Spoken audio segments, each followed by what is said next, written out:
So today we're gonna start with the topic, and then we're gonna start with digestive system. I went and got Go back to the my eye exam. homeostatic related to the reproduction we're starting digestion today, and we'll see right now this part we're gonna discuss the homeostatic imbalances related to the reproduction. We're starting first with the digestive system. Digestive system requires two sets of organs. We have the gastric tract.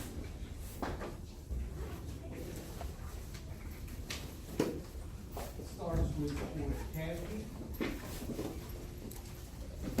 Oral cavity will conduct the food in here to this vascular canal. This is called the pharynx.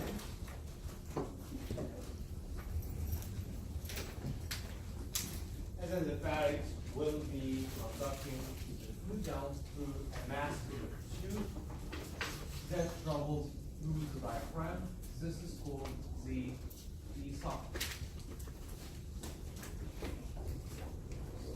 The esophagus is something to recognize.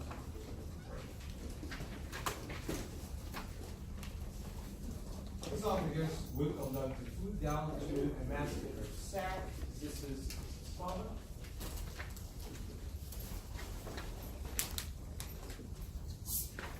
Stomach will conduct the food to smaller muscular tubes. This is where the remaining part of the digestion and the absorption is going to be taking place. This is my small intestine.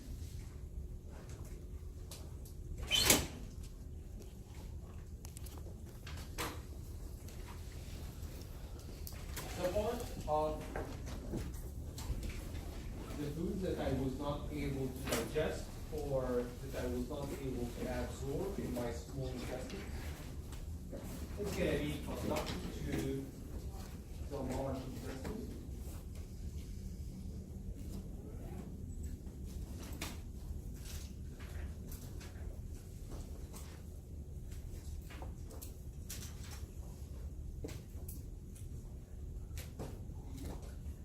The large intestine will then conduct the stool, the pieces, to the anal canal. That will allow the pieces to travel to the outside through the opening of the anal canal. This is that phase. So this is the first part of the digestive system. This is my gastrointestinal tract. This is my tube through which the food is getting traveled. Related to this tract, you're going to have accessory organs, accessory digestive organs. Like what? Like, for example, your tongue. Your tongue will play a major role in the mechanical breakdown of the food, like chewing or during the mastication. Your teeth, your accessory glands, like the salivary glands. We have three sets of salivary glands that we're going to have. We have the sublingual, which are below the tongue, submandibular, below the floor of the mouth.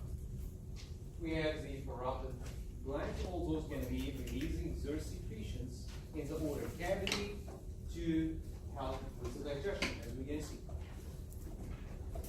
We've got large glands as well that will be related to my digestive system. The largest gland in your body, this would be the liver. And the liver is going to be responsible to secrete the bile needed for the digestion, as we're going to learn later on today. This bile is going to be stored, accumulated in another organ that will be on the ventral surface of the liver. This is called the gallbladder. It's a muscular sac where the bile is going to be concentrated. Whenever you get the food in your small intestine, the gallbladder will contract, releasing the concentrated bile. Another gland that will also be related to the digestive system is going to be my pancreas. The pancreas is going to be releasing the pancreatic digestive enzymes, which will help with the digestion of the food in your small intestine. So again, the digestive system is going to be formed of many organs. Those organs are going to be subdivided into two major groups. I have the canal, the gastrointestinal tract, and accessory digestive organs. The tract will start from the oral cavity, pharynx, esophagus, stomach, small intestine, and large intestine to the inner canal and anus. This is my tract. And accessory organs that will be related to this tract is going to be the tongue, teeth, glands like the salivary glands, parotid, sublingual, submandibular, liver, pancreas. All those are accessory digestive organs, different from the gastrointestinal tract, sharing with the gastrointestinal tract to form my digestive system. So again, start here, oral cavity, pharynx, esophagus, stomach, small intestine. Then we're going to have the large intestine. Large intestine will conduct the remaining part of the foods that you fail to break down and absorb to the inner canal, which will allow the release of the remaining part of the food feces here and out through the opening, which is the anus. Accessory organs that will be related to the tract. We're going to have the salivary glands, we have the parotid gland, sublingual, and the submandibular glands. We're going to have the liver, and below the liver, on the ventral surface of the liver, we're going to have this muscular sac. This is the gallbladder. We're going to have also the pancreas here that will be responsible to release the digestive enzymes, some of the digestive enzymes that we're going to rely on to break down the food. All right? Those are the major organs that will share the information of the digestive system. What is the different activities? What are the different activities of the digestive system? What do you think? Why do we have a digestive system? To do what? To break down the food. To break down the food. To break down the food.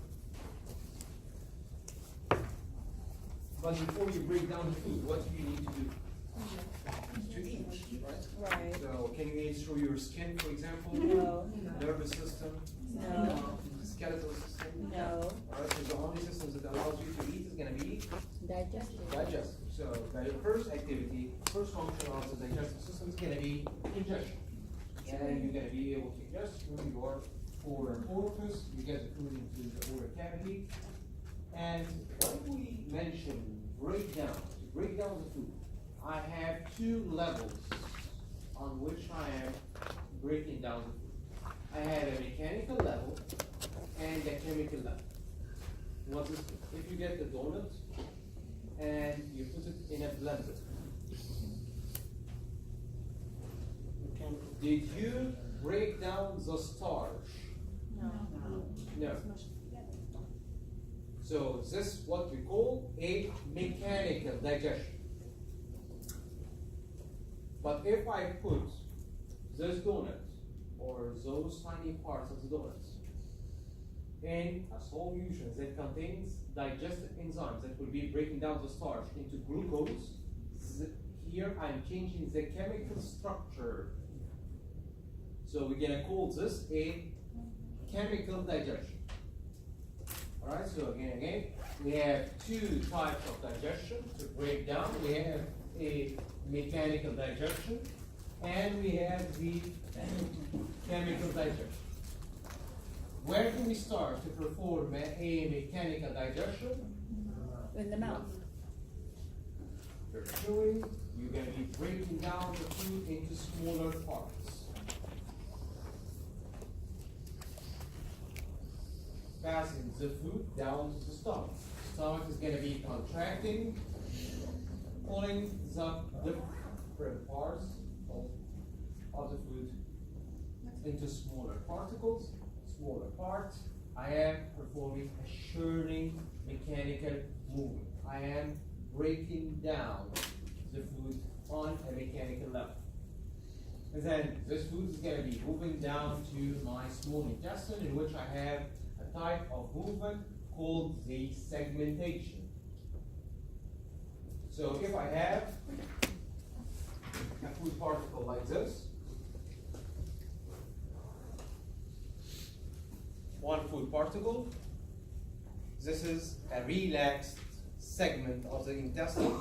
Now I will be performing a contraction in a different part of the small intestine. This contraction will be dividing this food particle into two smaller particles.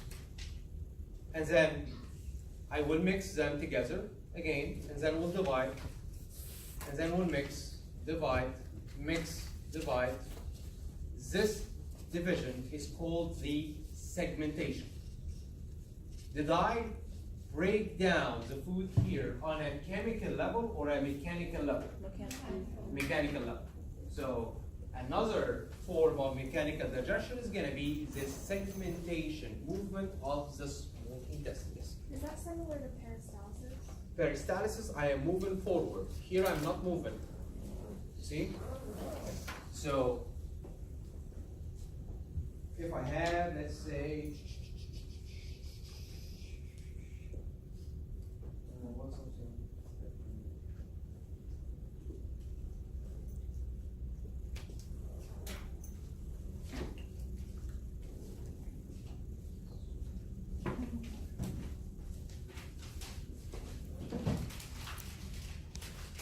Alright, so let's say this is food inside the small intestine. Segmentation is a circular muscular contraction.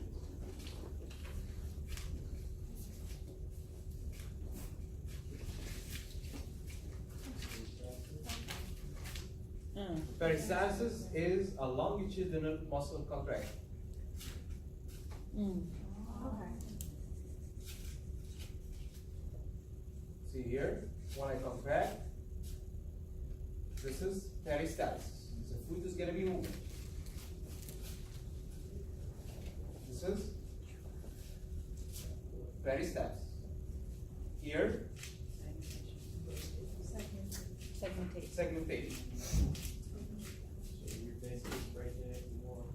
That's more Smaller parts. mechanical. So this is going to be considered, both are going to be considered parts of the propulsion. Oh, okay.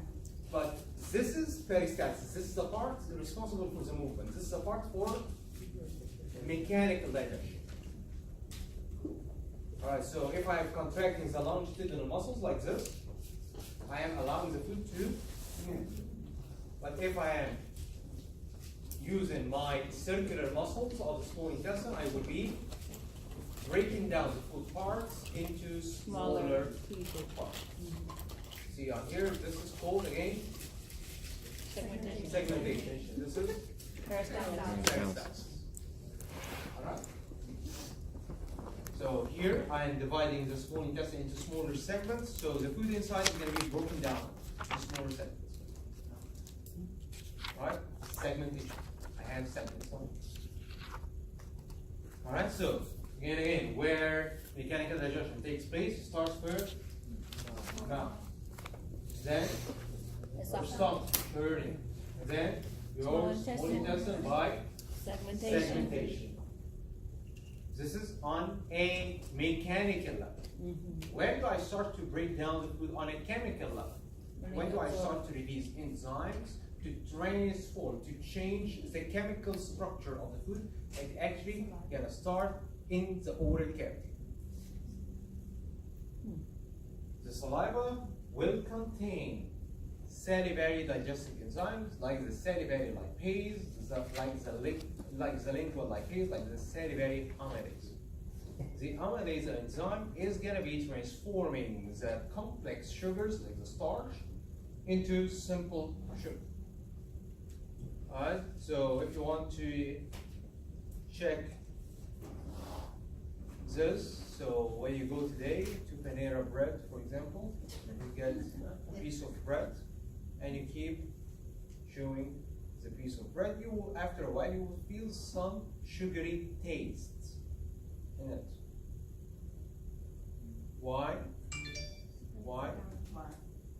Because simply you did transform the starch into glucose. The starch itself doesn't have a sugary taste, but the glucose has a sugary taste. Simple sugar will have a sugary taste, but the complex sugar will not have this sugary taste. All right, so here what happened? These salivary amylase will be breaking down the starch into simpler sugars, which will cause this sugary taste of the bread. But if you are swallowing, you didn't give yourself a chance to break down the starch, you will not feel anything. All right, but if you kept chewing on it, it's gonna give you some sugary taste. All right, So isn't that a bad thing, like, to swallow. to swallow without chewing it? Yeah, this will, problems later on with the digestion. All right.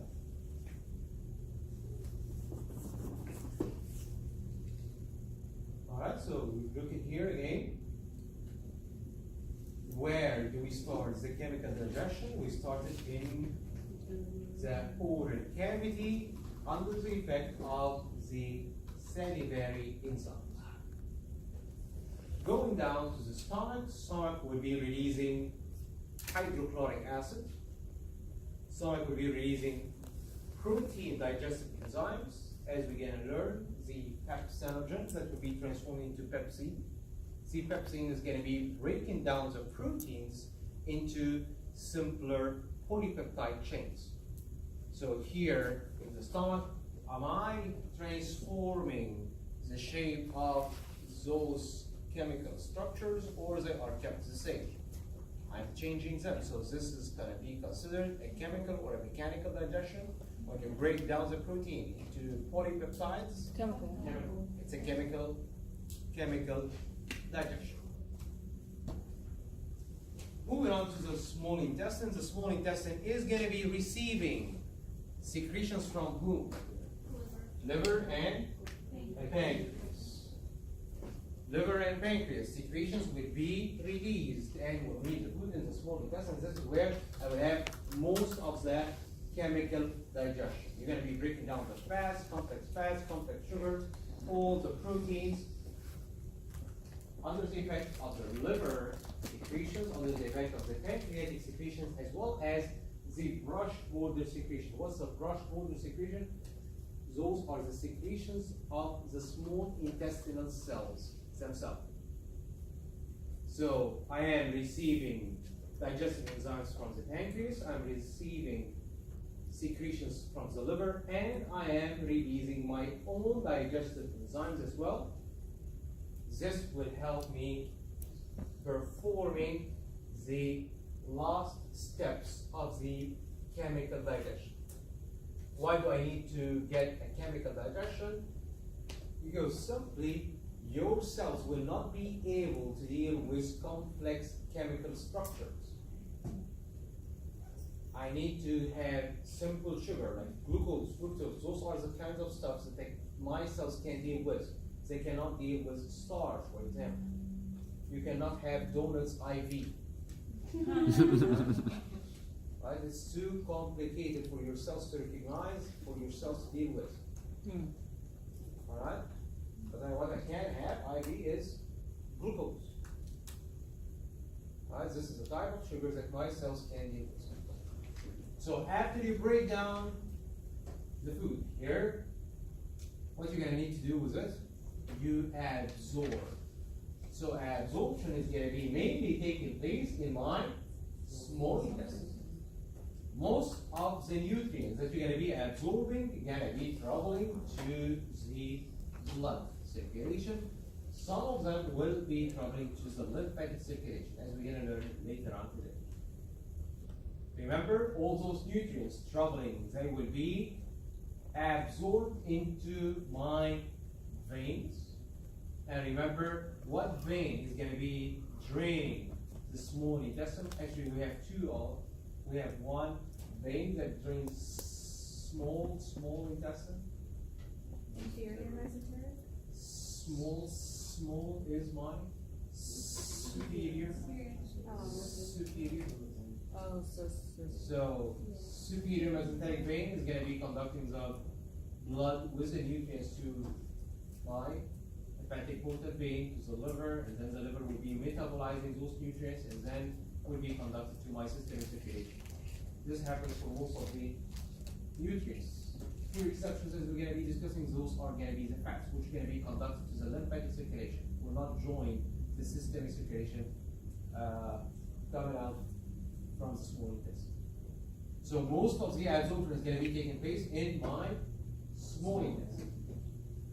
Also, part of the absorption is going to be taking place in my large intestine. Like what do you absorb in the large intestine? Like water and vitamins. If you remember, if I was not able to absorb the water from the large intestine, what's going to happen? I would have diarrhea. If the feces did remain longer in my large intestine, the large intestine was absorbing this water, and what's going to happen? I will develop constipation. Fecal stones, yes, fecal stones. So, most of the absorption of the nutrients is going to be taking place in my small intestine, but some of the absorption is going to be taking place in my large intestine. Like what? Like my water. If you remember, if I have irritation, like having an infection, cholera for example, I would have extensive diarrhea. I'm not allowing this large intestine to absorb the water out. So this might cause hypovolemic shock. Because you're losing lots of water. And if you remember, when we discussed the body fluids, we mentioned that the large intestine absorbs lots of water, and for all elderly patients, they might suffer from constipation because they have weak muscles, so the stools will remain longer in the large intestine. And if they remain longer, the large intestine will keep absorbing the water out. Right. So this will form hard stools in the colon. This is what we call the fecal stones. Alright. So again, most of the absorption takes place where? In the small intestine. Some of the absorption takes place in my Large intestine.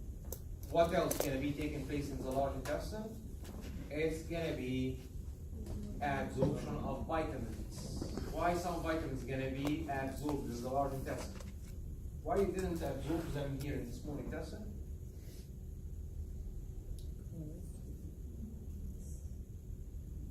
Why did you have to wait all this to absorb them down in the large intestine? Because simply you did not get them from outside. You are getting them from the bacteria living in your large intestine. So the bacteria flora in the large intestine will be breaking down some of the foods that you were not able to, and will be producing some vitamins for you. And now I've got the vitamins, it's time for me to absorb those vitamins produced by the bacteria living in my large intestine. Bacteria flora. Why do we take bacteria as a type of treatment? Yes? Yes, what do we call them? Or Probiotics. Probiotics. Probiotics. So probiotics are bacteria. Ingesting bacteria to colonize, to prevent bad, harmful bacteria from colonizing the intestine. You're fighting a bad bacteria with a good one. Right? Because if you, and this is a complication of antibiotics, if you are taking too much antibiotics, what's going to happen to the good bacteria? They will be depleted, and you are given a chance for the bad ones to colonize the colon.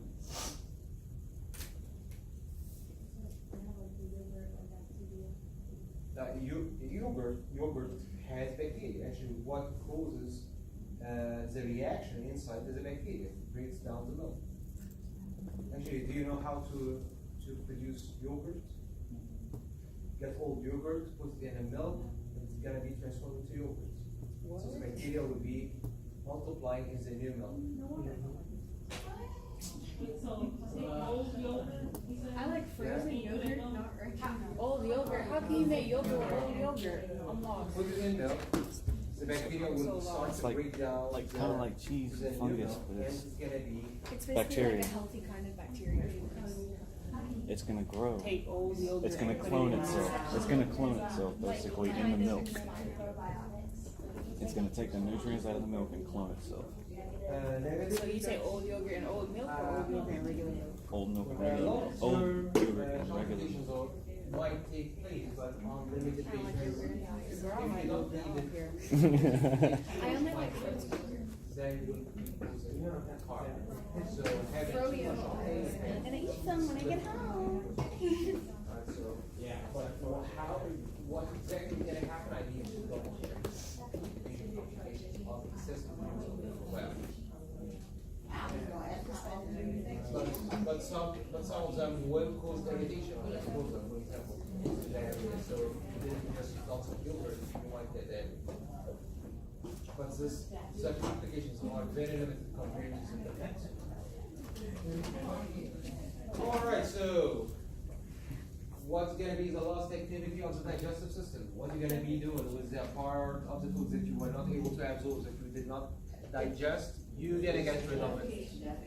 Defecation is the last activity on it. So again, what are the 6 activities here on the digestive system? You did ingest, mechanically digest, chemically digest, absorb, and and finally you're gonna get rid of the remaining part. But what allowed you to move the food? Propulsion. All this is the propulsion. So what allowed me to move the food down from the oral cavity to the stomach is deglutition or swallowing. What allows me to move the food in my stomach, in my small and large intestine, is gonna be the peristalsis. So you're gonna have peristalsis again.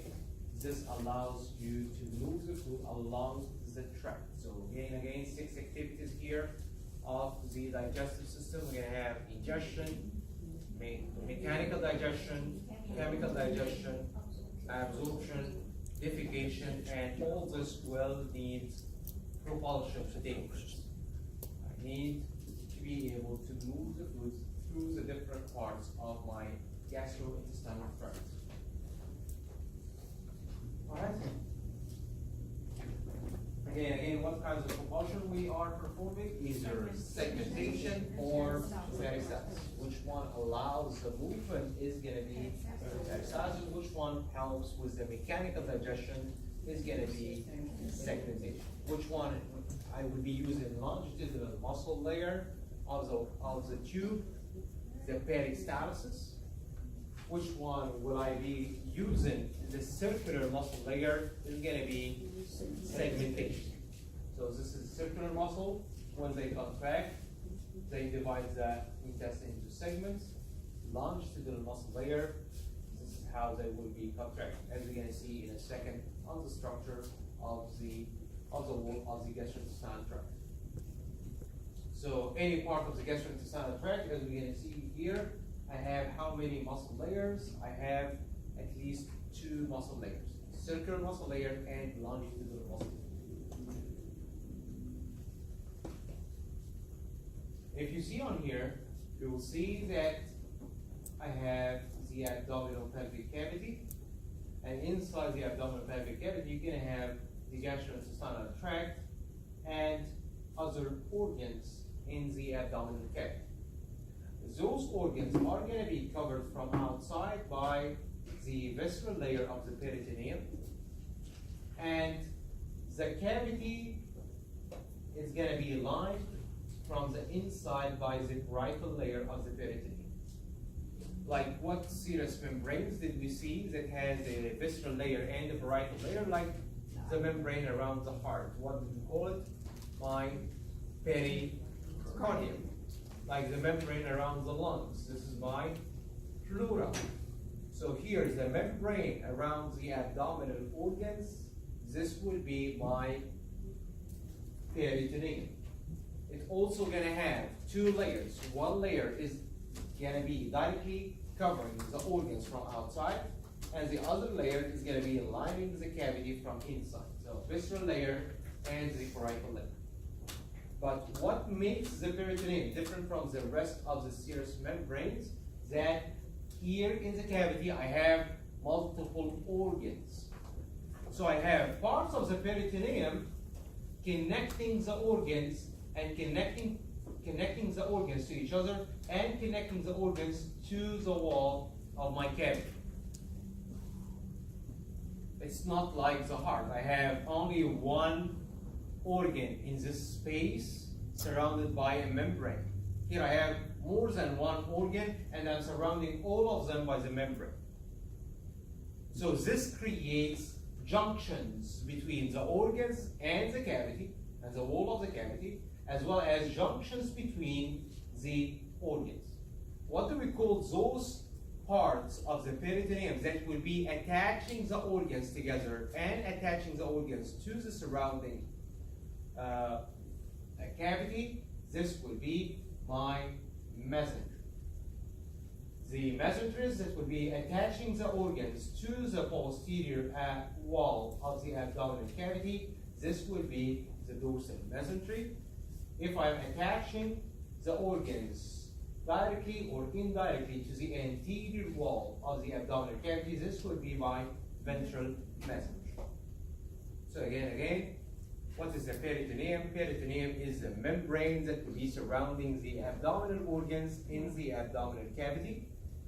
I have how many layers of the peritoneum? Two layers. I have a visceral layer covering the organs from outside, and I have a parietal layer lining the cavity from inside. Okay. As I have multiple organs, I am attaching them by the visceral layer of the peritoneum, which we're going to call this part of the peritoneum my mesenteries. So what holds your organs together, what keeps them attached together in the abdominal cavity? Why you don't wake up having your stomach flip to the other side, having your liver? Why we don't mix them together? Because they are attached by those parts of the peritoneum that will keep them attached to the abdominal wall and to each other. What do we call those parts of the peritoneum that keeps them attached to each other and keeps them attached to the wall of the abdominal cavity? Those are my mesenteries. All right.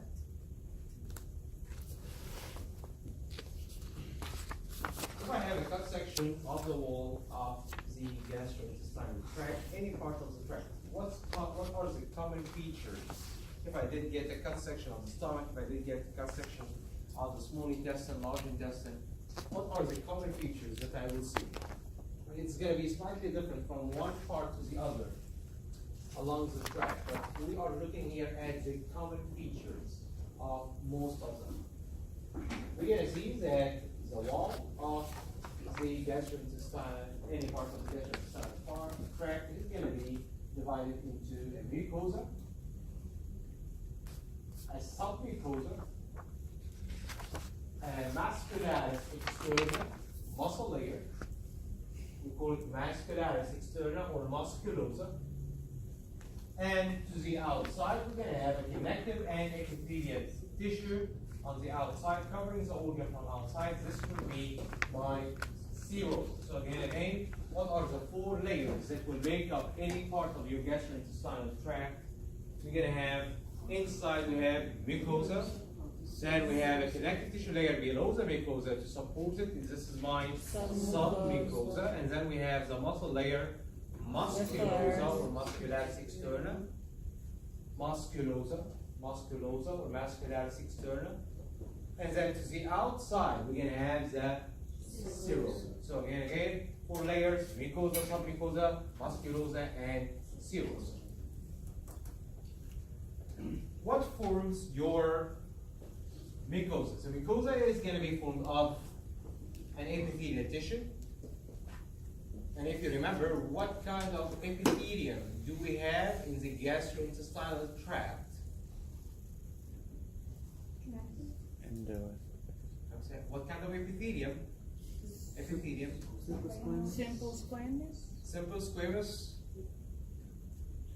Any other ideas? Simple squamous. Cuboidal. Stratified. I'm just starting to name all I think it's stratified. Cuboidal. I'm gonna go with stratified. I don't think it's simple squamous one. I think it's stratified. Ciliated. Ciliated simple.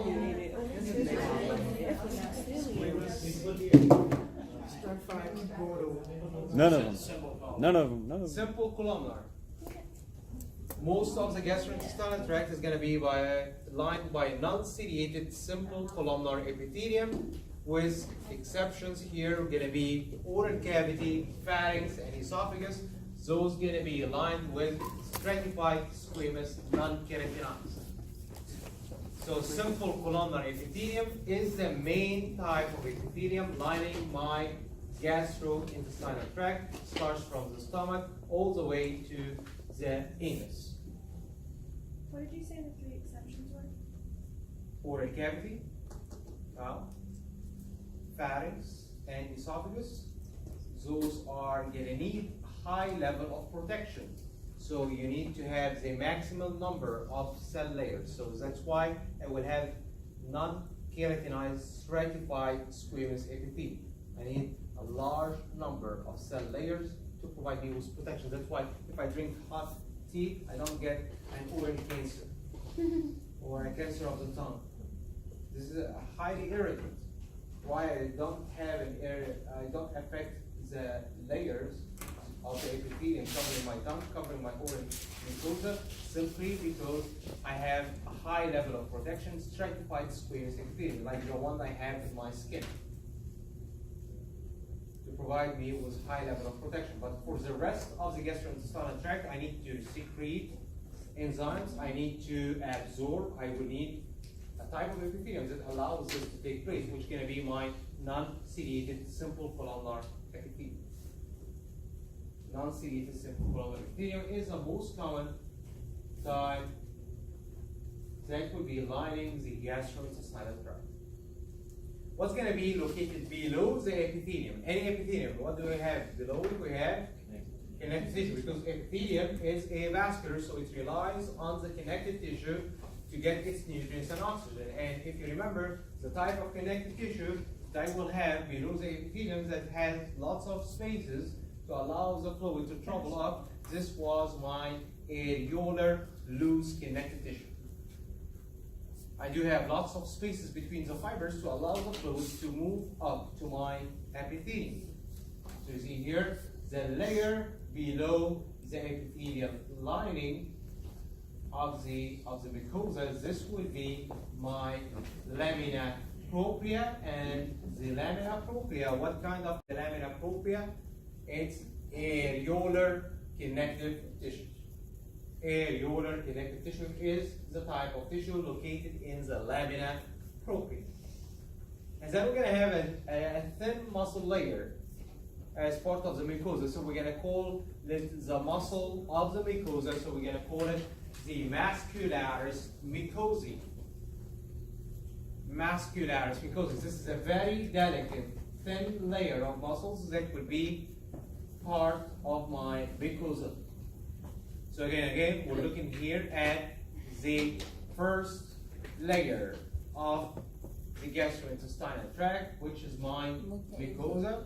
The mucosa is going to be formed of 3 layers. We have epithelium, simple columnar in most of the parts. Then we're going to have a connective tissue layer. This is my lamina propria. Lamina propria. And then we're going to have a thin muscle layer of the mucosa. We're going to call it the muscularis mucosa, muscularis mucosa. And then we're gonna have the layer below the mucosa. This would be my submucosa. Submucosa here would be rich in blood vessels, would be rich in lymphatic vessels. Well, I would have glands located in here. I have lots of spaces between my connective tissue fibers. Again, I will be formed here by areolar connective tissue to provide you with this large space, with those large spaces. To the outside of the connective tissue layer of the submucosa, we're going to have the muscle layer, which is the musculosa or muscularis externa. At least I will have how many layers of muscles? 2 muscle layers.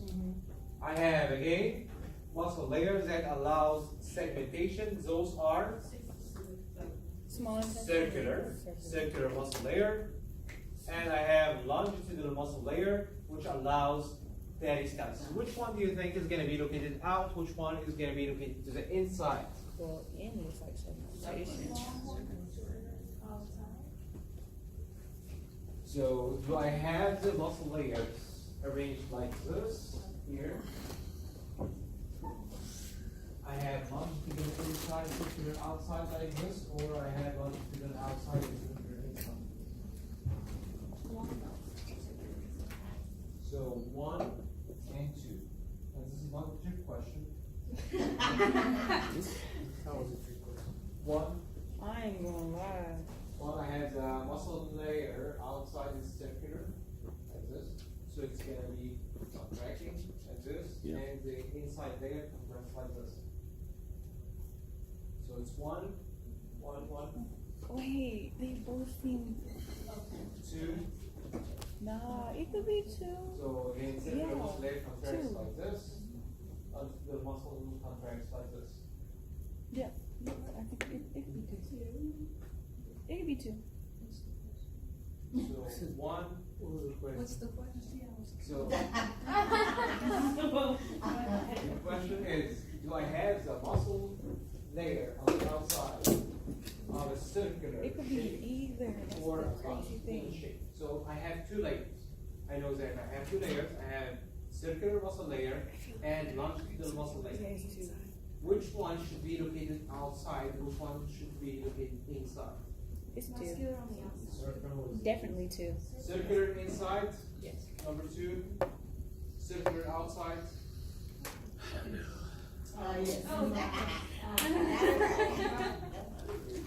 So why circular inside? Because simply if you didn't have the circular on the outside, you're squeezing the longitudinal muscle layer every time you get a contract. And when you squeeze it, you're going to be blocking its blood supply. I feel You will dumb not now. be able to function. But having this circular muscle layers on the inside, you are not interfering with the contraction of the longitudinal muscle layer. That's, it's logical to have the circular muscle layer on the inside. And we're going to see exceptions for the general rule later on. So again, which muscle layer should be on the inside is going to be my circular muscle layer, with exceptions that we're going to see later on. Alright? What kind of muscles do I have in the gastrointestinal tract? It's pretty. What are the 3 types of muscle tissues that we did mention? Back, chest, we have skeletal muscles, we have smooth muscles, we have cardiac muscles. Do we have cardiac muscle? no, No. it's gonna be smooth. Skeletal muscles? No. No. Smooth muscles? Yes. Yes. So smooth muscles are going to be located in the wall of the gastrointestinal tract with few exceptions. Alright? With few exceptions that we're going to mention in a second. Alright, so all the gastrointestinal tract, I have smooth muscle tissue in the wall of the gastrointestinal tract, and those going to be arranged into 2 layers. I have internal circular muscle layer and external longitudinal muscle layer. This is the general rule, and we're going to learn the exceptions later on. Alright, so we're going to see here. So on the inside, what is this muscle layer? Circular. And what is this muscle layer? longitudinal muscle layer. So you see on here, I have the longitudinal muscle layer on the outside, circular muscle layer on the inside of the wall of my structure. Again, this is a general rule. We can see exceptions in this time. To the outside, you're going to have another layer of connective tissue covered by epithelium. Because the epithelium, if you remember, this is the type of tissue that forms the coverings and linings of the organs. So we're going to have a layer of connective tissue and epithelium. This would be called my serosa. So again, four main layers of any part of the gastrointestinal tract from inside out. We have mucosa, submucosa, musculosa or muscularis externa, and to the outside this would be my serosa. So starting first with the oral cavity, the mouth, it's going to be bounded by the lips in the front, by the cheeks on the side, and palate from above. And we can see here, I have two parts of the palate. I have the hard palate, which can be formed by two bones. If you remember, can you remind me what are the two bones sharing the formation of the hard palate?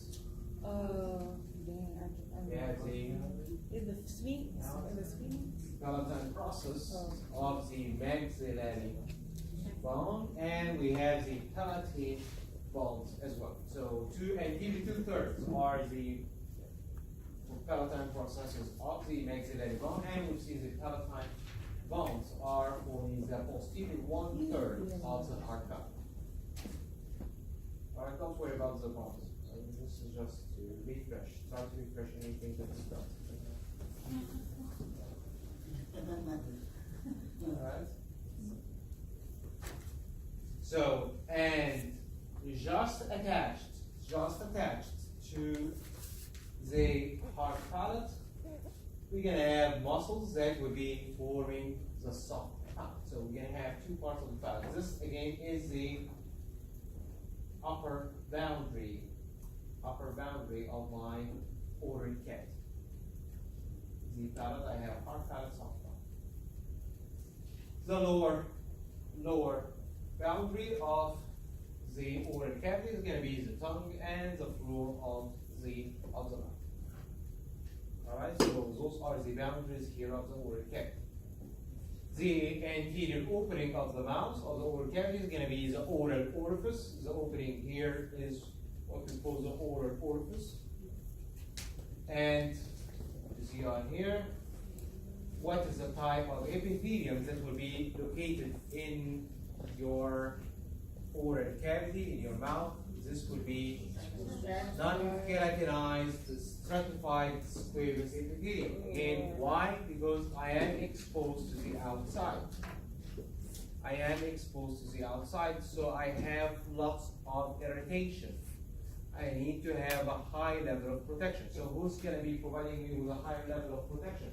Having one row of two cells, simple columnar like this, or having many cell layers, and the top cells are flat. So which one provides more protection?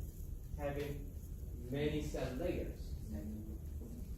Right? That's why I will have in what type of epithelium lining my oral cavity? Stratified squamous and stratified squamous. One of our so important diagrams for the upcoming lab test. This would be a sagittal section showing the oral cavity. What we can see here, we can see the oral cavity, the space between bounded anteriorly by the lips and the maxilla and the mandible from the anterior aspect. Superiorly is going to be bounded by the hard and the soft palate. The junction here between the oral cavity and this vascular tube behind it, which we call the pharynx, this junction is going to be in the form of arches, and those going to be on the sides. Here I have arches that will be connecting the oral cavity to the vascular tube behind it. So we have two arches. We have the palatoglossal arch and the palatopharyngeal arch.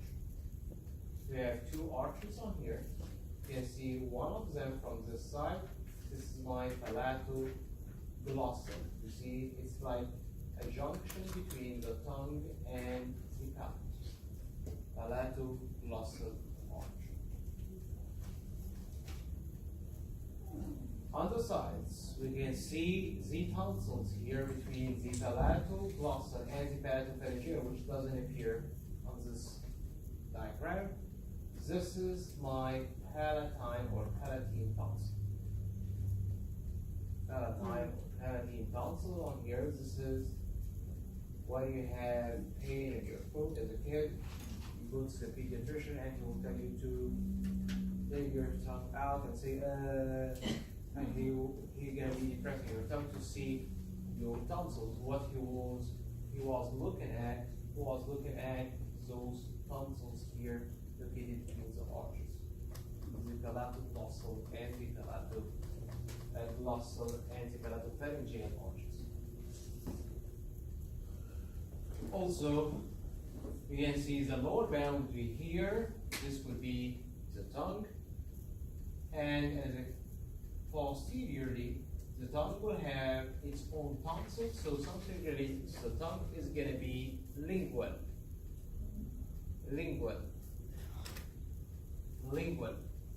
So we're going to call the tonsil of the tongue is my lingual tonsil.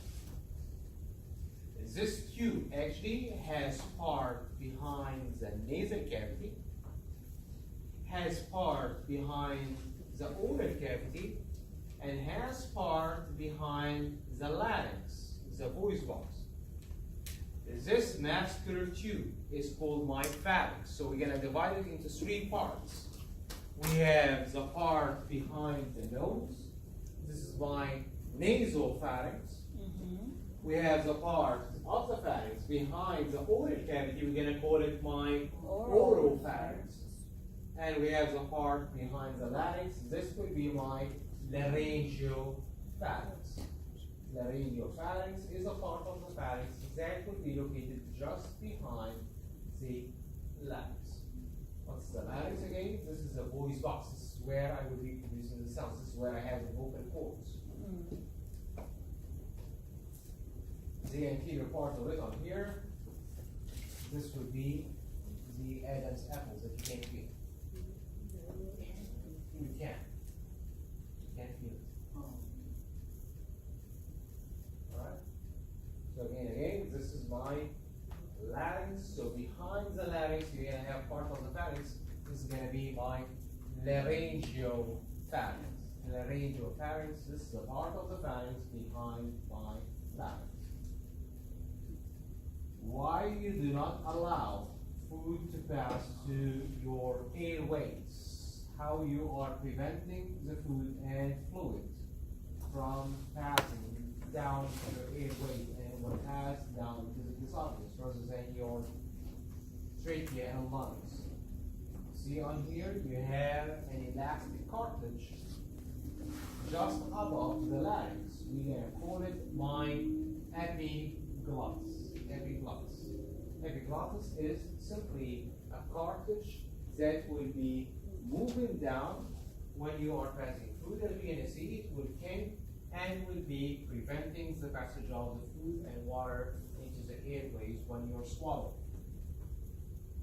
So we hold this cartilage here. This is my epiglottis. Above glottis is a voice box. Alright? You can see here a bone that is not articulating with any other bone in the body. This could be my thyroid bone. The continuation of the pharynx down, we're going to have another muscular tube that conducts the food down to the stomach. This would be my esophagus. Just anterior to the esophagus, we're going to have the trachea, which is going to be the tube that will be conducting the air down to my lungs. Anterior view of the oral cavity. This is how it's going to look like. You see on here,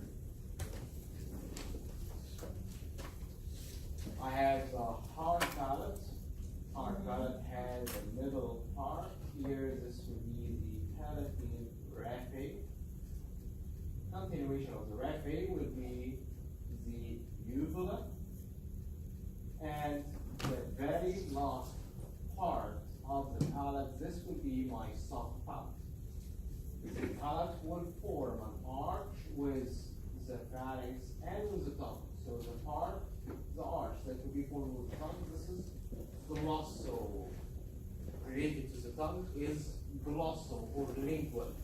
So we're going to call the arch that will be formed between the palate and the tongue. This is my glossal or palatoglossal arch. Palatoglossal arch. The arch that will be located behind it, this would be the palatopharyngeal arch. So again, we're looking here. This would be my hard palate, soft palate. Continuation of the red phase is going to be my uvula. Two arches that we can see, the palatoglossal and the palatopharyngeal arches. We're going to have on the sides here, between the two arches, those are the palatine tonsils. Palatine tonsils. The tongue here is going to be attached to the floor of the mouth by the lingual frenulum. The lingual frenulum is what attaches the tongue to the floor of the mouth. On the sides of the lingual frenulum, you're going to have openings for the sublingual and the submandibular salivary glands.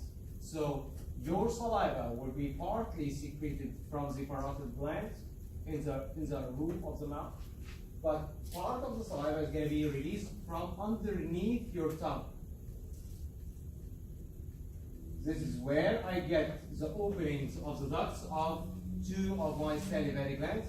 The two large ones on the sides of the lingual frenulum, those are the openings of the ducts of the submandibular salivary glands.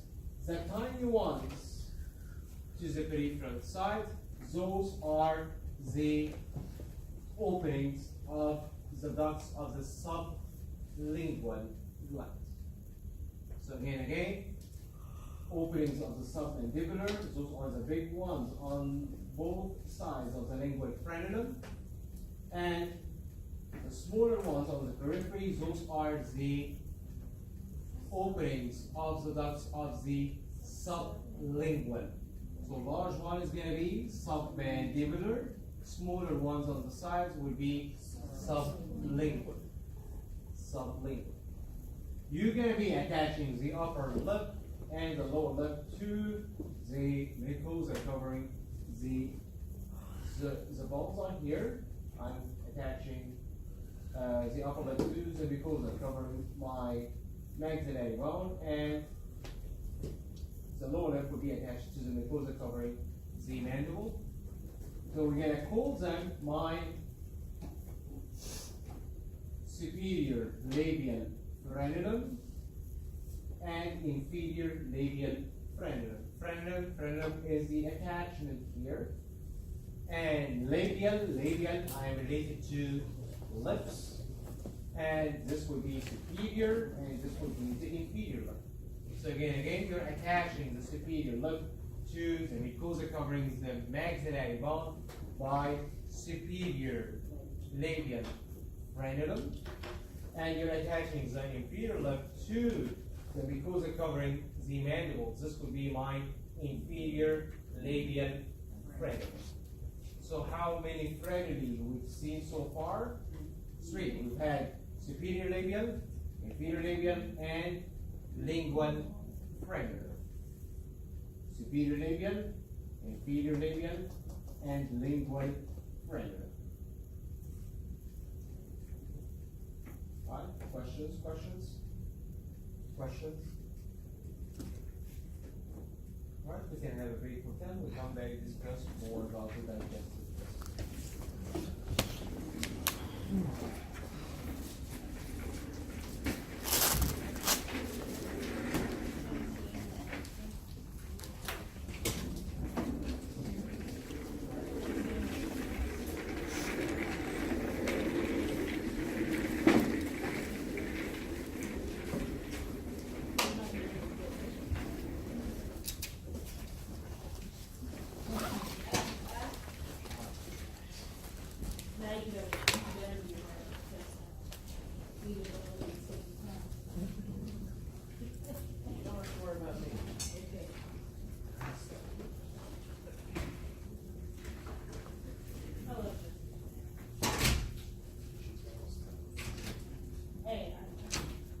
quadruple.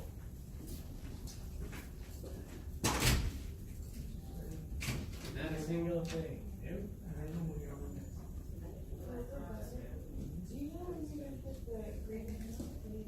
As soon as I get a chance. But definitely will be after break.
my glasses, I'm gonna join you back there so I can stand up. So when I get my glasses, I'm gonna be joining you back there so I can stand up. That's why I got my computers, because I can't see up here. Well, I just had an eye exam yesterday. I need glasses. All that shit up there, it's blurry as fuck. But no, I can't. Or I can. It's too long.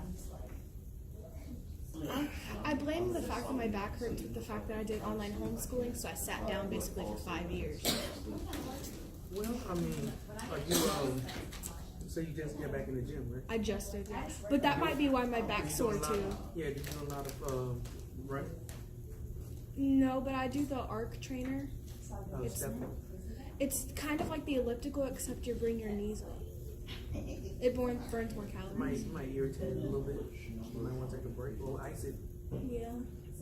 Just take a really cold shower or something. Put some ice on it. That too, plus the other day, the day before, the one before that, I did that one machine where you basically do this and you push back and it works you right there. Yeah, they'll do it too.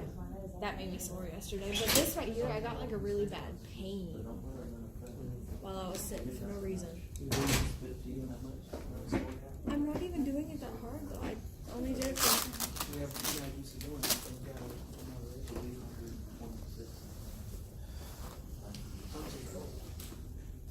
See, I got it. Yeah, tape. Therapy to put tape on his back. So I got my back. I don't think I have a problem with that.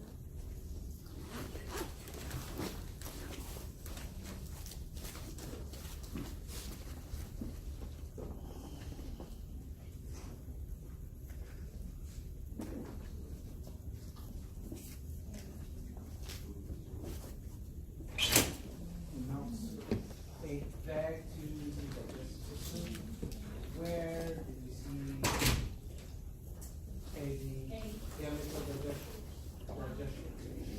It's gonna be so now, remember, now here is where I will be releasing these.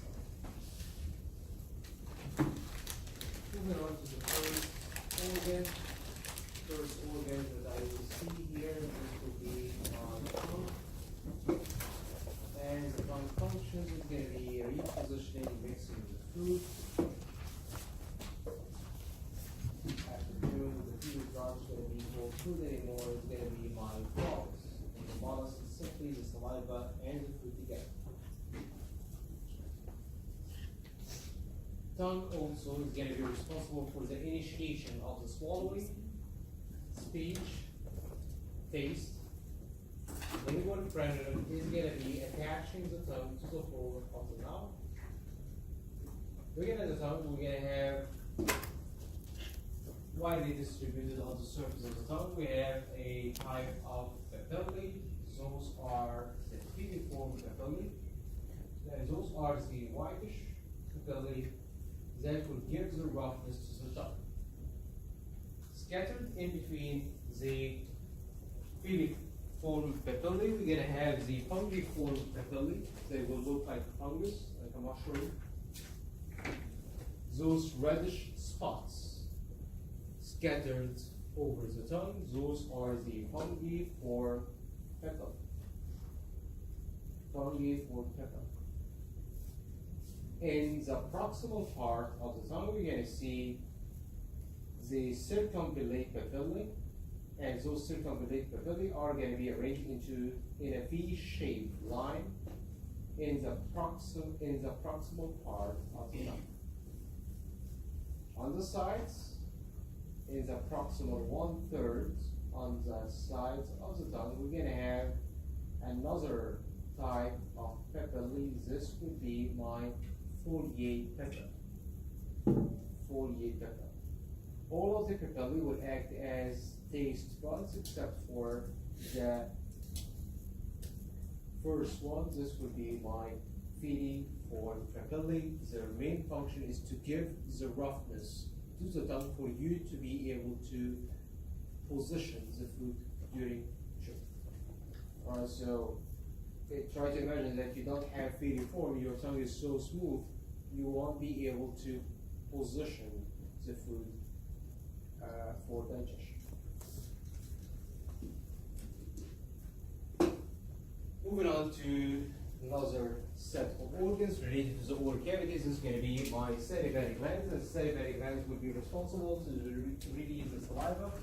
Functions of the saliva includes the cleaning of the oral cavity. So if, for example, you have a patient who doesn't drink enough water, will he have a good smell or no? Why? Because what normally washes the inside of the oral cavity is going to be the saliva. And if a person has problems with the smell of his breath, he will be using lozenge to increase the salivary gland secretions for him to wash the oral cavity, for the bacteria to not build up. That's why when you go to the dentist, he will tell you drink more water, brush your teeth as soon as you eat chocolate, for example. Alright, so why? We are trying to prevent the bacteria from building up for them to not cause the breakdown of the enamel or the outside lamina of these. Alright, so one function here of the saliva is to clean the oral cavity. Also, it's going to be moistening and dissolving the food.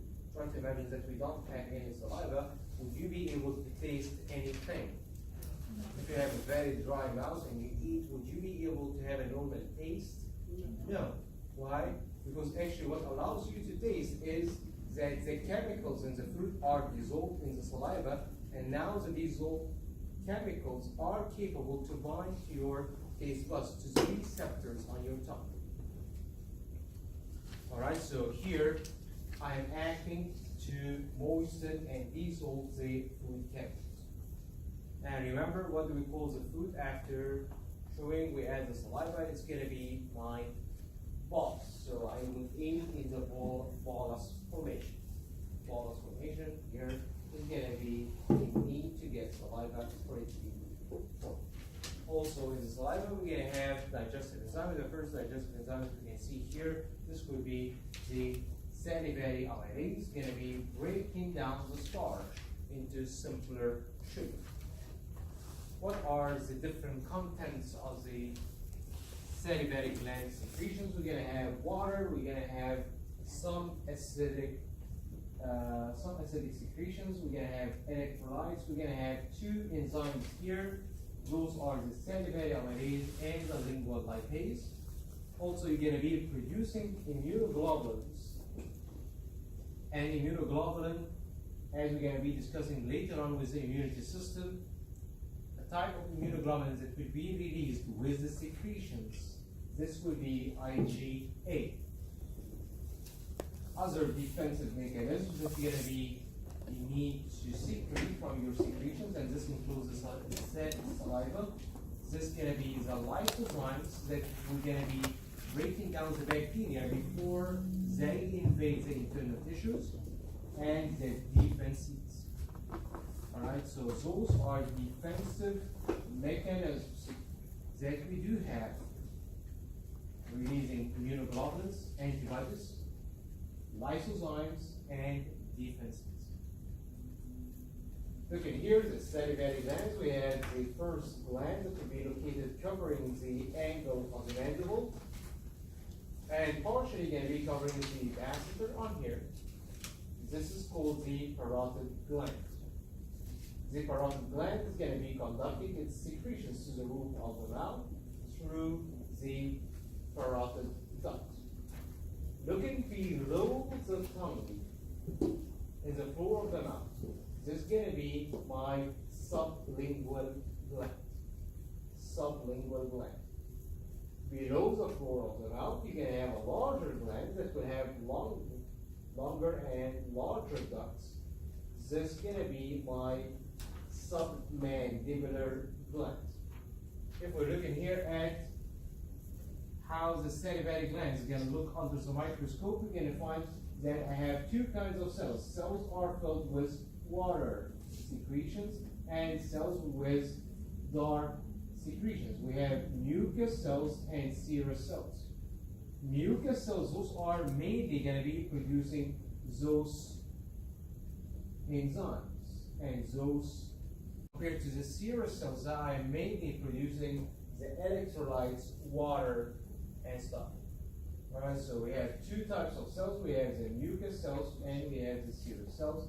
Each one going to be responsible for the formation of some of the products released as part of the composition of the cell. Just We in do case. not need to differentiate between them under the microscope. Okay, thank you. Is this your question? That was exactly the question. Alright. We don't need to differentiate serous cells from mucus cells under the microscope. Actually, we cannot identify them on this from this view. Yeah, that's all. We need to have a higher magnification to see what's inside. If I have mucus content stored in the cell, this would be a mucinous cell, mucus cell. Or if I have clear fluid inside, this would be a serous cell. But at this magnification power, I wonder why they use this picture. Alright? You will not be able to identify anyways from this view. You need a higher magnification. Thank you. Alright, so moving on to the teeth. We have primary or and permanent dentations, and the primary and permanent dentations can be formed by age 21. We've had before this 20 deciduous teeth that would erupt between 6 to 24 months of age. What's going to happen to those deciduous teeth? Their roots going to be resorbed. The teeth going to fall out between 6 to 12 years of age and will be replaced by the permanent teeth. We have how many permanent teeth? 32. And 32 permanent teeth, all going to be, all except the third molars will erupt by the end of adolescence. What do we call the third molars? Wisdom. The wisdom teeth. So we are expecting you to have some wisdom by the end of adolescence. Alright? So we call it wisdom because this is where we're going to have some wisdom at that time here when we become older. Alright, so we call it wisdom. Alright? This is my third molar. So you see on here, what age do you expect this X-ray without reading? I didn't see that before you pointed it out. I don't know. 7 Maybe around 6 to 12. Why? Because you see on here I have two rows. Those are the deciduous, and I'm start to get rid of them. And the permanent teeth are coming up. Alright, so you see on here, those are the deciduous teeth, and those are the permanent teeth. So this would be between 6, 8, 9 to 12.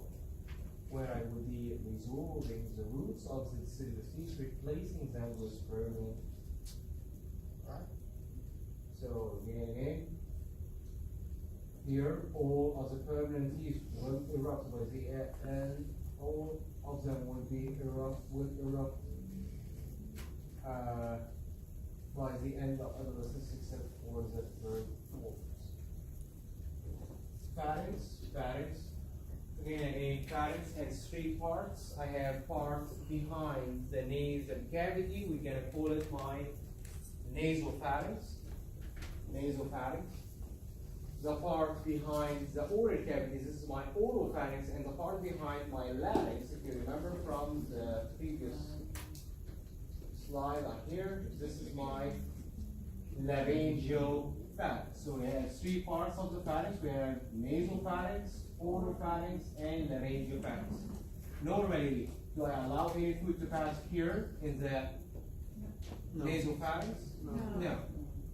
No, we don't allow food to pass in here. So the normal pathway for the food is going to be oropharynx and then laryngeal pharynx to the esophagus.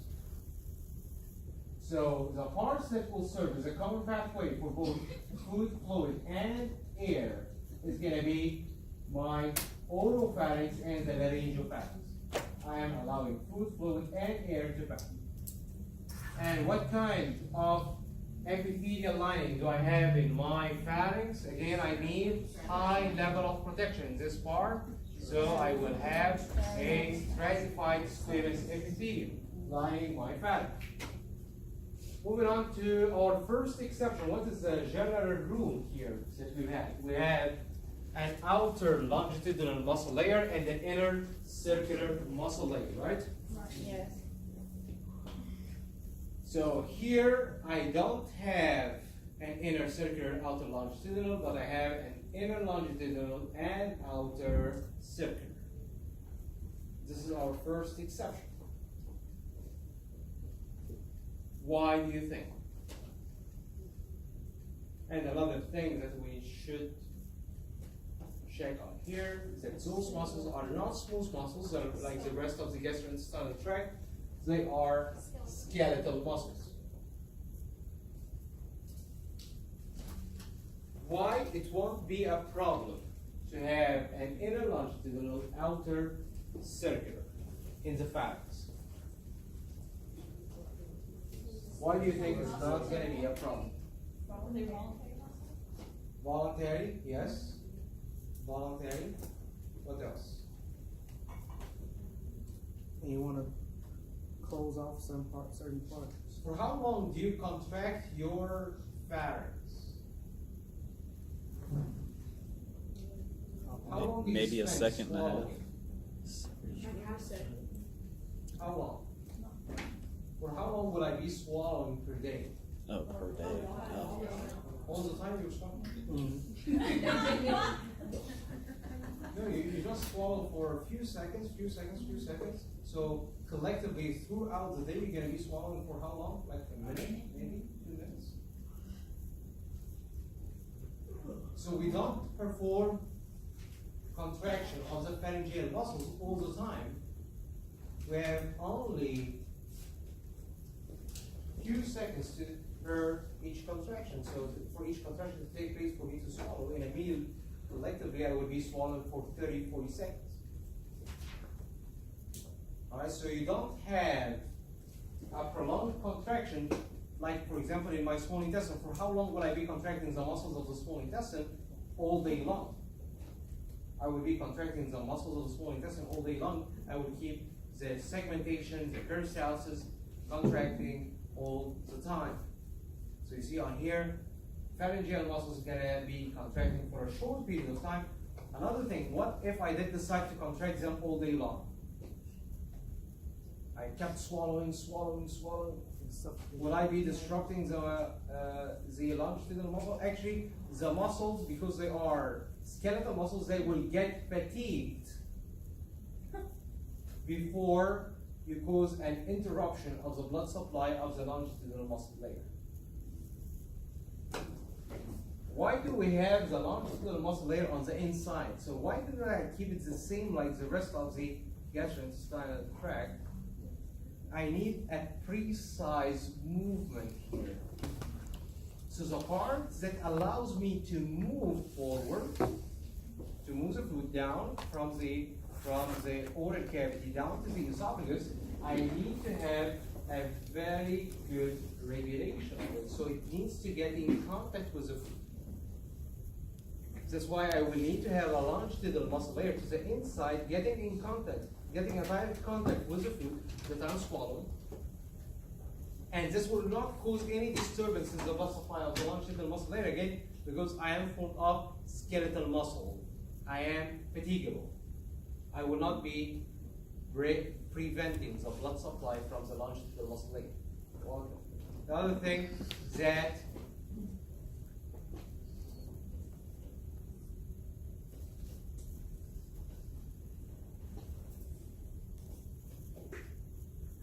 skeletal muscles are going to be fatigable, so even if I did decide to contract all day long, it will not keep contracting.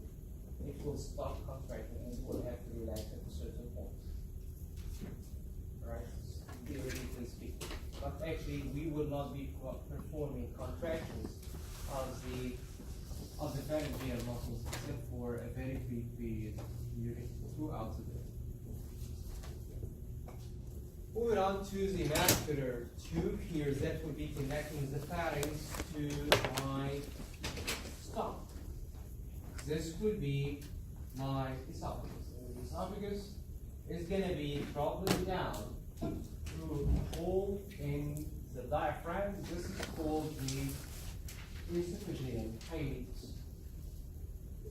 The hiatus, this is the opening in the diaphragm that allows the esophagus to travel down to be connected to the stomach in part of the stomach called the cardiac orifice. So the cardiac orifice is the opening of the esophagus that connects it to the stomach. Alright, so what are the digestive processes taking place in the mouth? First activity here is going to be the ingestion. Next is going to be mechanical digestion, and mechanical digestion, this would be by the mastication. Is the mastication voluntary or involuntary? What do you think?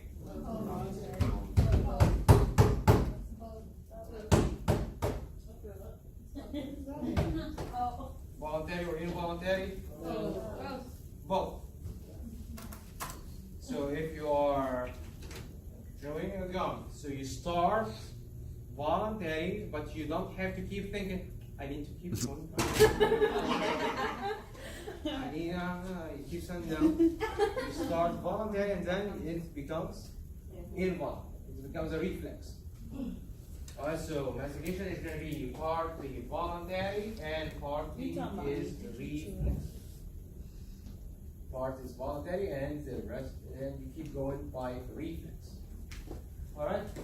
Chemical digestion, again, why do I have chemical digestion? I am breaking down on a chemical level. What allows me to break down on a chemical level in the oral cavity? Salivary amylase and lingual lipase. Salivary amylase is going to be breaking down starch. Lipase, I am breaking down lipids, lipolipids. A's, break down lipase, enzymes that break down lipolipids.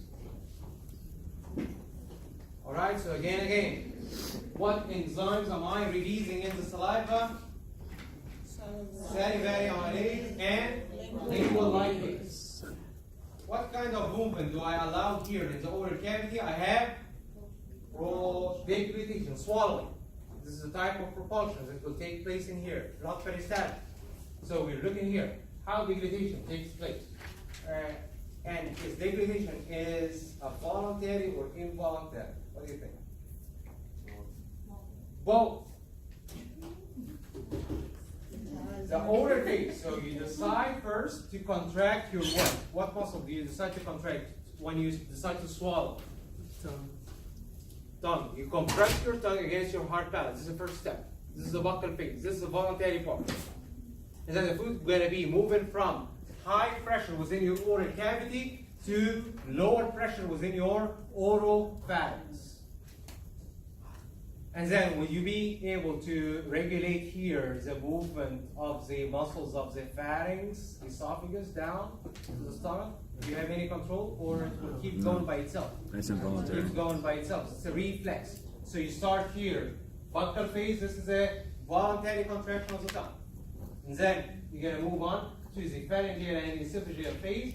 This will be under involuntary. It's a reflexive. So again, mastication. Is it voluntary or reflexive? Involuntary?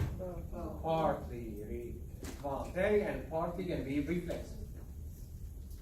Deglutition, swallowing. Are you voluntary or involuntary? Both. Start voluntary, buccal phase, and then the pharyngeal esophageal phase is going to be reflexive or involuntary. Alright?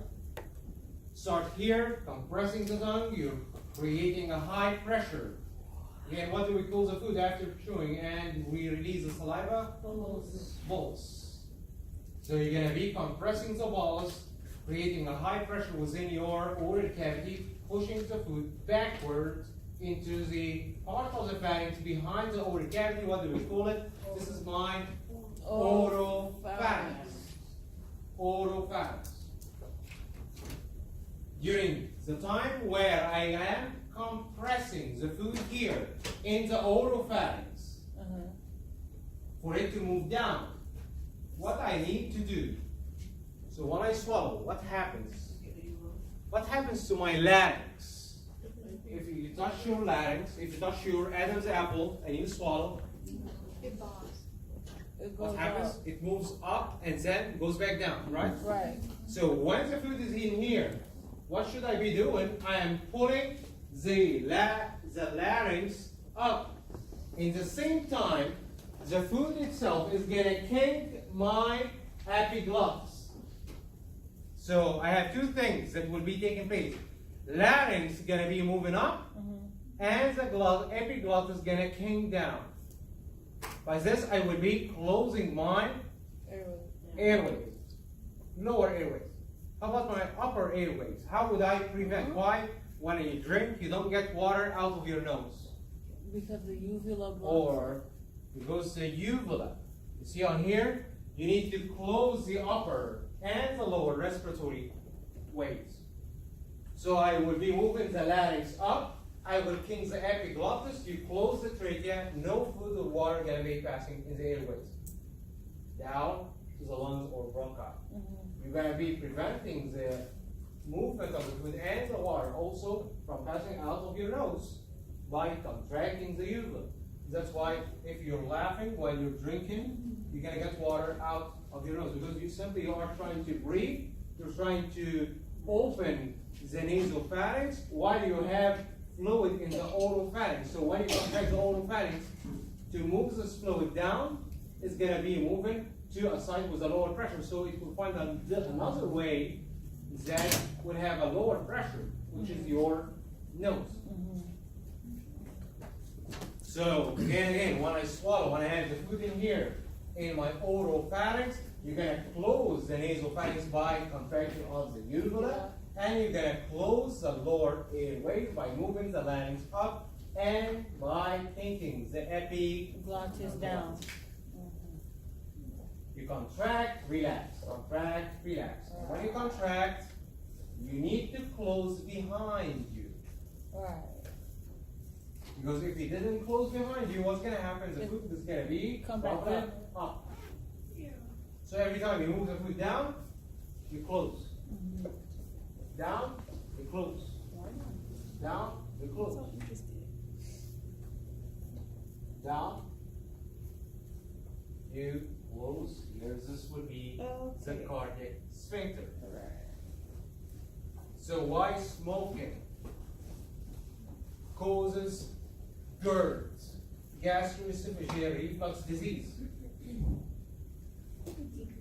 So I'm not getting the smoke in my gastrointestinal tract, but the nicotine is relaxing the gastroesophageal sphincter.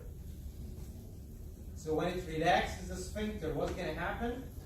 When the stomach contracts, I have a reflux of the acids in the lower esophagus.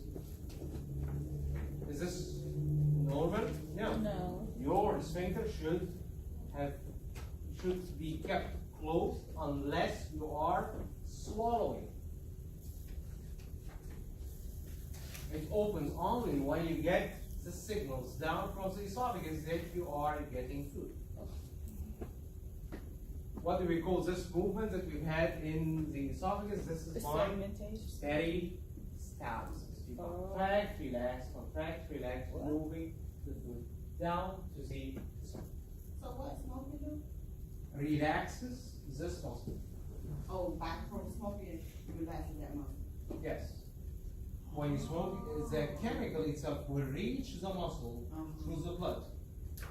Alright, I don't have a direct contact. Oh, okay.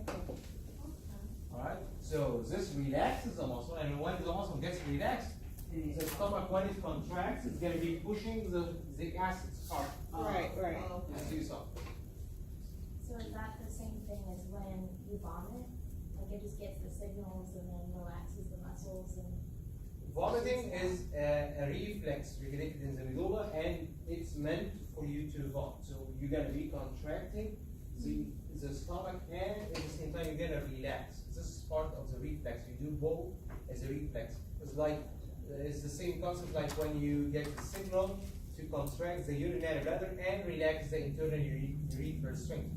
So the same signal that allows here the contraction of the stomach will be opening the cardiac sphincter or the gastroesophageal sphincter, and this is a reflexive way. This is a reflex, vomiting reflex. All right.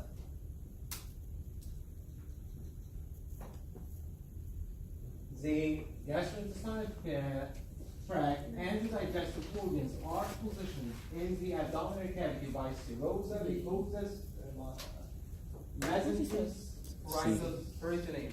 See. What is that? What are the mesenterous? What are the mesenterous? Little things to keep the Those are my keep the Visceral layer connections. attaching the organs together and to the abdominal wall. That's why I got it. All right. But thank you. Moving on to the next organ. This is going to be my stomach.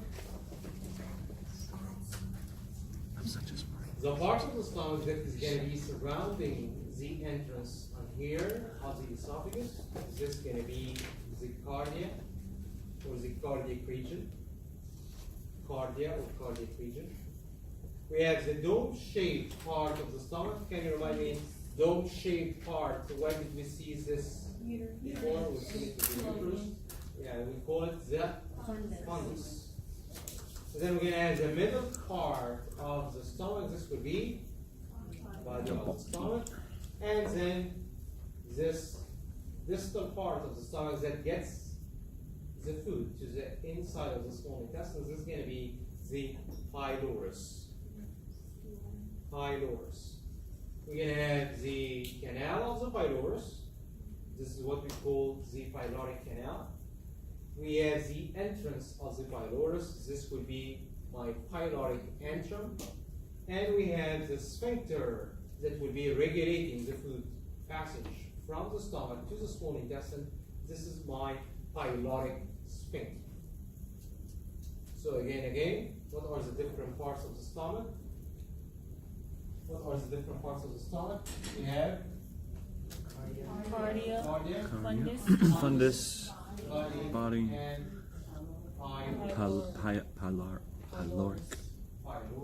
pylorus canal. Pyloric antrum, pyloric canal, and the pyloric sphincter. Alright?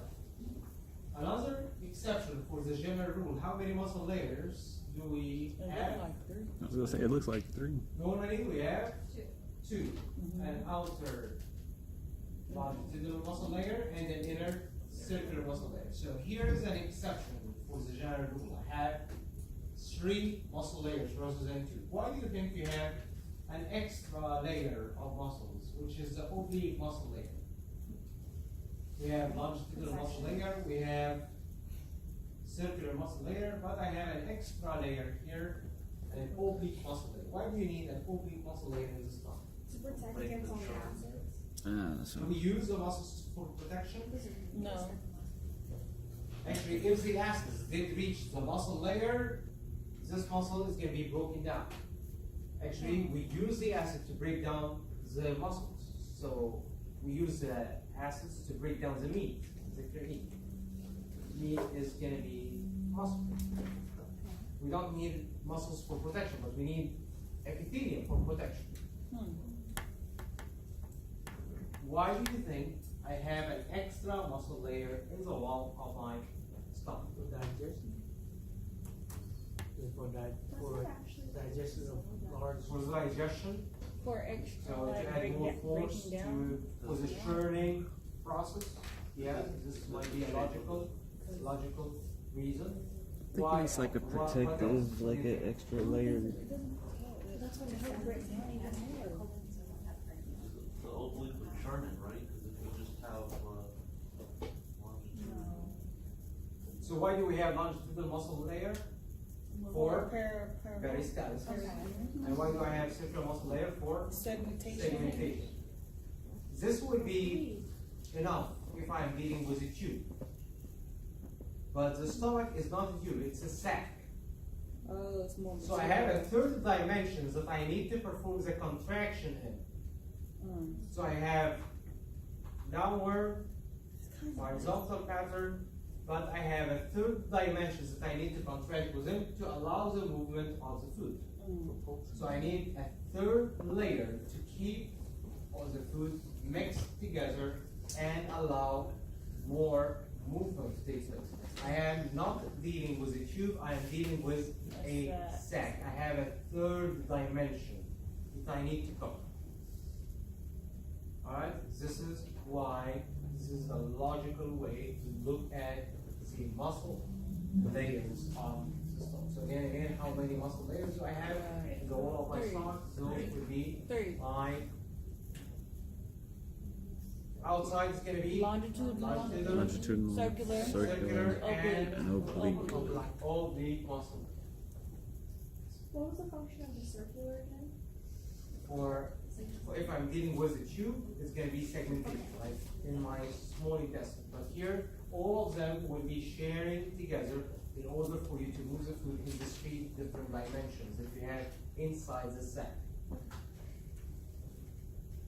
All right. If you see on here, the stomach has a small curve and a large curve. We have called the small curve. This is my lesser curvature, and the large one is going to be my greater curvature. Smaller and lesser curvature and greater curvature. This is where I will get attached to the mesospheres, and this is where I will get the blood supply. This is where I will be getting my own vessels. That's why if a person is performing like a gastric sleeve for weight loss, so what will I be doing for this patient? I would be first getting a tube inserted through his mouth down to the esophagus for this tube to be a marker for me, and then I will be performing a laparoscopic incisions. I will be inserting my tools. I will be inflating his abdomen, and I will pass with the camera and my scissors. I will first need to cut here and burn the vessels attached to the greater curvature of the stomach. So you cut, burn, cut, burn, cut, burn, cut, burn. Why do we burn? To block the vessel and prevent any bleeding. Alright? Then, here inside, I don't see what's inside, I have the tube that I have inserted. So you go here and cut and staple along the tube that you are inserted. So you cut, staple, cut, staple. You said it's a Gastric sleeve. gastric sleeve. Gastric sleeve. First, because you cannot cut an organ before you block its blood supply. If you cut the organ without cutting the blood supply, you're gonna have bleeding. So you need to block the supply first and then remove the organ. If you decide to remove any organ without blocking the blood supply, you're gonna be getting bleeding from everywhere. Baby's gonna be out. Question? So, again, you are cutting here along the greater curvature, cut, burn, cut, burn, cut, burn, blocking the blood supply. Then when you remove the stomach, allowing, this will be reducing the size of the stomach. And as we can see, I will have other effects as well. What about a gastric bypass? Gastric bypass, I will keep the stomach, but I will connect the esophagus to the small intestine. Alright, so there is different types of bypass. So what I'm saying is row-in-Y. Row-in-Y bypass, you're connecting the esophagus down here to the small intestine. to keep the secretions of the stomach and to not be able to accumulate food in the stomach. So you cannot eat large meals, for example. So besides weight loss, what's the benefit of the What's the benefit? sleeve besides weight loss? If it's Besides weight loss, what would be the so it is a surgery for weight loss. That's it, you know? That's it. It is a surgery for weight loss. Alright, it has complications. If I did remove the stomach, as we can see, some of the cells will be releasing important factors needed for absorption. So you're gonna need to take supplements after performing a sleeve surgery. Alright, to substitute the factors that you're gonna be missing removing the stomach. Alright. It has less side effects compared to the bypass surgery, in my opinion. Yes. This has less side effects, in my opinion. Alright? Alright, so moving on to the functions of the stomach. So the stomach here will be performing chemical digestion by releasing digestive enzymes. It's going to be performing mechanical digestion, and the mechanical digestion here is going to be by mixing, churning the food, and now the balls that I've formed in the oral cavity is not going to be called balls anymore. It's going to be the chyme. Alright? This is going to be also allowing the propulsion by the contraction of the muscle. So if we're looking here at the different layers of the wall of the stomach, we're going to see that I have mucosa, submucosa, muscularis externa, and then we're going to have the cirrhosis. What's different on here compared to the general pictures that we've seen? The mucosa is going to be lined in pits. The epithelium is forming pits on here. So I have incarnations of the mucosa. This is where I have my epithelial lining. This is one major difference on here compared to the previous picture. Another difference that I have an extra muscle layer to the inside, which is my oblique muscle layer. I have 3 muscle layers rather than 2 muscle layers. I have an extra muscle layer, which is my oblique muscle layer. What are the different types of cells that could be located in my stomach? We have the parietal cells, and the parietal cells are going to be responsible to release the hydrochloric acid, creating a highly acidic medium that will be between 1.5 to 3.5. Why do you need to have this highly acidic medium in your stomach? For you to denaturate the protein and to activate the enzymes needed for the protein digestion. I am playing a very important role also in terms of immunity. Try to imagine how many bacteria we ingest per day. Millions and millions. Why would they don't cause infection? Simply because most of them will be killed under the effect of my gastric acids. So again, the hydrochloric acids that we are releasing will create a highly acidic medium, about 1.5 pH of 1.5 to 3.5. This highly acidic medium is needed for 3 main things.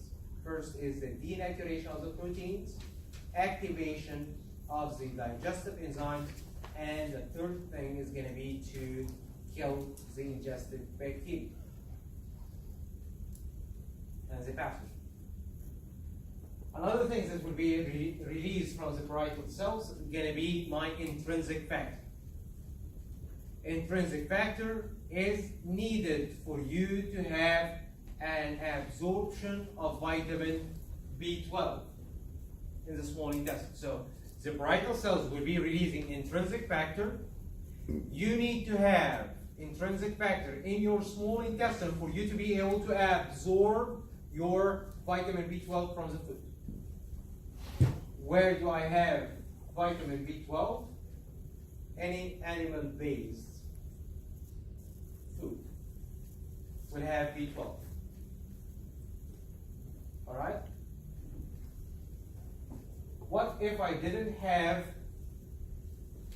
enough vitamin B12? I would have a disease called pernicious anemia,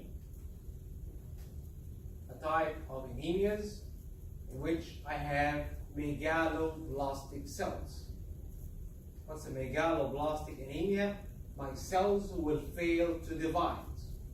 So I will be producing large red blood cells, and those large red blood cells are easier to rupture, because remember, how many red blood cells are you capable to allow through your capillaries at the time? Only one red blood cell is capable to travel through the capillary at the time. So if you're producing larger cells, I have a higher risk of rupturing those cells, because they will be squeezed through those capillaries. So I will have anemia, pernicious anemia. Yes? That's if you have low vitamin B12? No. This will cause deficiency in vitamin B12. If you don't eat meat. If I don't eat meat, this is one thing. The other thing is that if I don't have enough intrinsic factor. And where is the intrinsic factor is going to be released from? It's going to be released from your stomach. What part of the stomach? Parietal cells. So again, the first type of cells that we can see in the mucosa of the stomach, in the gastric mucosa, this is going to be my parietal cells. And the parietal cells are releasing what? They are releasing hydrochloric acid and intrinsic factor. Why do you need intrinsic factor? For you to absorb vitamin B12. If I didn't absorb vitamin B12, what's going to be my problem? I will develop a type of anemia called pernicious anemia. We're going to see this type of anemia later on when we discuss it in the blood. So how do you think you're going to need to treat this patient? You give him supplements of vitamin B12, right? To take orally. So you go to the pharmacy, you grab those pills of vitamin B12. Is this going to be helpful? No, you're still not going to absorb them. You're still not going to be absorbing them. Exactly. So I'm not going to be able to absorb the vitamin B12 anyway. Because I'm not having a deficiency in the vitamin B12 because I'm not eating enough vitamin B12. I have deficiency of vitamin B12 because I don't have what allows me to absorb it. I don't have intrinsic factor.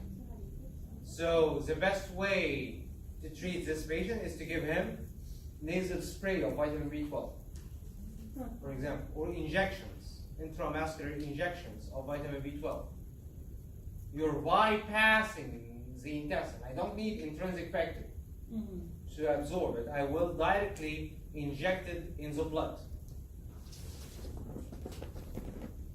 All right. So again, supplements of vitamin B12 like pills will not be helpful in this case. If I don't have intrinsic factor, and again, where do you release intrinsic factor? Releasing intrinsic factor from parietal cells of the stomach. Another type of cells is the main cells, the chief cells. So what do you release from the chief cells of the stomach? Those going to be responsible to release the main enzyme that's going to be breaking down my proteins. This is called the pepsinogen. And the pepsinogen is the inactive form of the pepsin. What do you need to activate the pepsinogen into pepsin? That's going to be the hydrochloric acid. And the pepsin itself will activate the pepsinogen into pepsin. So you see on here, pepsinogen released from the chief cells, hydrochloric acid is released from the parietal cells. Hydrochloric acid activates the pepsinogen to become pepsin. So usually when it ends with gen, this is the inactive form. When did we see something like this before? Angiotensinogen is going to be activated into angiotensin. So here, pepsinogen is going to be activated into pepsin. So what activates the pepsinogen into pepsin is going to be hydrochloric acid. Also, the pepsin itself activates more of the pepsinogen to be transformed into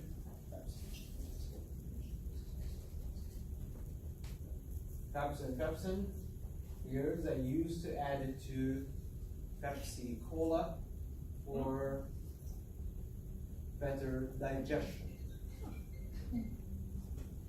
Alright. Pepsin is an enzyme that breaks down my proteins into polypeptides, smaller proteins. A third type of cells that would be releasing this time hormones in the bloodstream. Those are my enteroendocrine cells. Entero means from my gastrointestinal tract. And endocrine, I am releasing hormones. What hormones are you releasing from the stomach? You are releasing something like the gastrin. Gastrin is going to be enhancing the motility and the secretions of the stomach itself. So once I figure out that I have food in the stomach, enteroendocrine cells are going to be releasing hormones that will be enhancing the motility, enhancing the secretions of the stomach for you to have a better digestion. So I am detecting the presence of food, I will be releasing the gastrin, and this release of gastrin will stimulate the motility and the secretions of the stomach. And if I have an oma releasing gastrin, we call it gastrinoma. What's going to be the problem here? If I have a tumor releasing gastrin, I will have peptic ulcers. Why would I have peptic ulcers? Why would I digest myself? Too much secretion. I have too much secretions. Too much acids, too much enzymes that will be higher than my ability to block. So they will start to digest the wall of the stomach, giving the person with gastrinoma a peptic ulcer that we're going to be discussing next time. See here, hole in the stomach.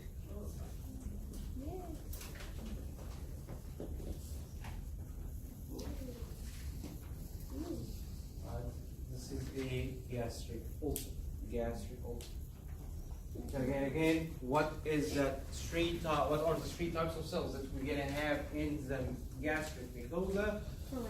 Parietal cells will be releasing hydrochloric acid and intrinsic factor.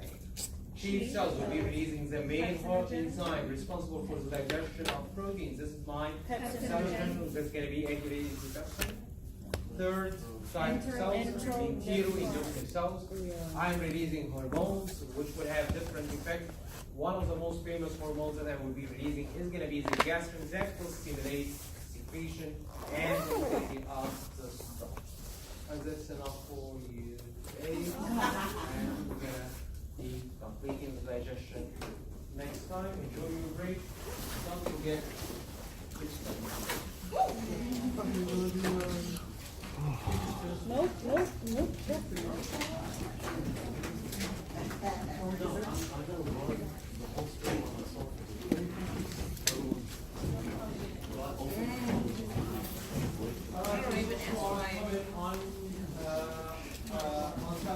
on South Campus tomorrow, I did post announcement for you on blackboard, so you should be able to see that if you're not familiar with the South Campus, where is it located? I did post the address for you. Also, I had the map posted with the name of the booth. So you can find the exact location on the map on the announcement of the blackboard. Alright, so please, before on your way out, please write your name.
Thank